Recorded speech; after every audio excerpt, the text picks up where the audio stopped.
তুমি যেটা বদলাতে চেয়েছিলে এখন সেটাই হয়ে চলেছে। চলুন পরিষ্কারভাবে শুরু করি। মানুষ আপনাদের ভোট দিয়েছিল সিস্টেমটা বদলাবার জন্য। মানুষ আপনাদের ভোট দিয়েছিল দুর্নীতির বিরুদ্ধে বুলডোজার হওয়ার জন্য। আর এখন প্রশ্ন উঠছে, এটা কি সেই পুরনো সিস্টেম নতুন লোগোতে? কারণ এটাই বিপদ। মানুষ আপনাদের বেছে নেয়নি ম্যানেজমেন্ট বদলাবার জন্য। মানুষ চেয়েছিল সিস্টেমের বদল। মানুষ চায় সিস্টেমের বদল। আপনারা জোর গলায় বলেছিলেন নো তোলাবাজি, no political middleman, no corruption, no street capture. এখন কানাঘুষো অভিযোগ শোনা যাচ্ছে এই সমস্ত জিনিসই হচ্ছে। হ্যাঁ জানি, আমরা জানি অভিযোগ মানেই প্রমাণ নয়, তবে প্রশ্নটা অন্য জায়গায়। এই অভিযোগগুলো বিশ্বাসযোগ্য শোনাচ্ছে কেন? কেন বারবার আপনার নেতাদের, আপনাদের কর্মকর্তাদের নাম জড়াচ্ছে বলুন তো? আপনারা যখন পরিবর্তনের কথা বলেন, মানুষ পরিবর্তন চেয়েছিল। মানুষ তখন পুরনো কোনো কিছুর নাম গন্ধ সহ্য করতে চায়নি। কিন্তু এখন মানুষ বলছে সেই তো পুরনো সিস্টেম, পুরনো লোকজন, পুরনো নেটওয়ার্ক ঘুরে বেড়াচ্ছে নতুনের চারপাশে। মানুষ বলছে পুরনো লোক, নতুন সিস্টেম, আর এটাই বিশ্বাস ভেঙে দিচ্ছে অনেকের। এবার আসি গভর্নেন্সে। ধরুন বিওসিডব্লিউ আইন, মানে শ্রমিক নিরাপত্তা, ইন্স্যুরেন্স, সেস, রেজিস্ট্রেশন। একটা ধারণা তৈরি হয়েছে জানেন, যে এই নিয়মগুলো না মানলেও চলবে। ধারণা তৈরি হয়েছে, বড় বড় বিল্ডাররা এই নিয়ম না মেনেও বেশ পার পেয়ে যাচ্ছে। শক্তিশালী বিল্ডারদের ক্ষেত্রে নিয়ম মানা হচ্ছে না, এমনটাই অভিযোগ।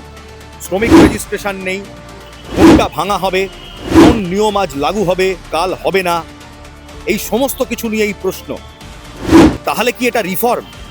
না, এটা পুরো সিস্টেমের ম্যানেজড কন্টিনিউটি। এবার ভোটের প্রসঙ্গ, ভোটারের প্রসঙ্গ। হ্যাঁ, অনেক হিন্দু আজ বেশি আত্মবিশ্বাসী দৃশ্যমান। এটা তাদের অধিকার। তারা আপনাদের ভোট দিয়েছে ধর্ম রক্ষার জন্য।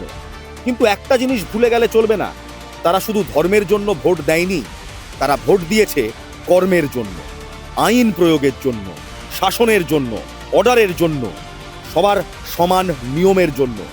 কারণ শুধু আইডেন্টিটি দিয়ে রাষ্ট্র চলে না। একটা জিনিস পরিষ্কার, আইন অপশনাল হতে পারে না। অর্ডার হলে সেটা মানতে হবে, কোর্ট বললে সেটা মানতে হবে, অবৈধ হলে সেটা অবৈধই, লঙ্ঘন হলে শাস্তি হবেই। কারণ দুটো রুল বুক যদি তৈরি হয়ে যায় না, তাহলে রাষ্ট্রের অথরিটি শেষ হয়ে যায়। আপনি লক্ষ্য করুন, ফুটপাত দখল হয়ে গেছে। ক্লাবের নিয়ন্ত্রণ কার হাতে কেউ জানে না। কন্ট্রাক্টর কিংবা ঠিকাদারদের দাপট বাড়ছে। বিল্ডাররা কমপ্লায়েন্স নিয়ে খেলা করছে, আর সাধারণ মানুষ ভাবছে নিজেই নিজের শহরে থাকতে এবার কি তাহলে অনুমতি লাগবে? এটা উল্টো অবস্থা, এটা ফেলিয়ার। হকার ইস্যু তাই গুরুত্বপূর্ণ। এটা জীবিকার বিরুদ্ধে কোনো প্রশ্ন তোলা নয়, এটা গভর্নেন্সের প্রশ্ন। সরকার কি করবে? ভেন্ডিং জোন তৈরি করবে, লাইসেন্স দেবে, সীমা নির্ধারণ করবে, পথচারী ও ব্যবসায়ীকে রক্ষা করবে, এবং সবচেয়ে বড় প্রশ্ন, আইন প্রয়োগ কি করবে? কারণ এনফোর্সমেন্ট ছাড়া গভর্নেন্স মানে মাত্র সাজসজ্জা।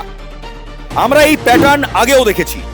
নতুন সরকার, বড় প্রতিশ্রুতি, দ্রুত অ্যাকশন, তারপর ধীরে ধীরে নেটওয়ার্কগুলো ফিরে আসে, পাড়ার ক্লাব কালচার টিকে যায়, সিলেক্টিভ এনফোর্সমেন্ট শুরু হয়, এনক্রোচমেন্ট প্রোটেক্টেড হয়, আর শেষে যাদের নিয়ন্ত্রণে থাকার কথা তারাই সিস্টেম হয়ে যায়। ভোটার সব দেখছে, সে শুধু একটাই প্রশ্ন করছে, সত্যি কি কিছু বদলাচ্ছে, কিংবা সত্যি কি কিছু বদলাবে? কারণ তারা নতুন মেশিনে পুরনো সফটওয়্যার চায়নি, তারা নতুন অপারেটিং সিস্টেম চেয়েছিল। শেষ কথাটা না খুব সোজা, আপনি সবাইকে শাসন করতে পারেন, কিন্তু সবাইকে খুশি করতে গিয়ে আইনকে দুর্বল করা যায় না। আপনি জীবিকা রক্ষা করতে পারেন, কিন্তু পাবলিক স্পেস ছেড়ে দিয়ে না। আপনি ধর্ম রক্ষা করতে পারেন, কিন্তু আইন বাদ দিয়ে না। কারণ ধর্ম যদি থাকে কিন্তু প্রয়োগ যদি তার না হয়, ওটা শুধু প্রতীক। কর্ম যদি থাকে কিন্তু আইন না হয়, ওটা বিশৃঙ্খলা। আর রাজনীতি যদি ট্রাস্ট হারায়, ভরসা হারায়, ওটা আবার সেই পুরনো সিস্টেমই। তাই প্রশ্নটা খুব স্পষ্ট, আপনি কি সত্যি বাংলা বদলাতে এসেছেন, নাকি একটা পুরনো রাজনৈতিক সিস্টেমকে স্রেফ চালাতে এসেছেন? কারণ বিশ্বাস করুন, মানুষ রিপিট টেলিকাস্ট দেখতে চায় না। মানুষ চাইছে নতুন গল্প, বাংলা চাইছে নতুন গল্প, নতুন সিস্টেম, সোনার বাংলার সিস্টেম।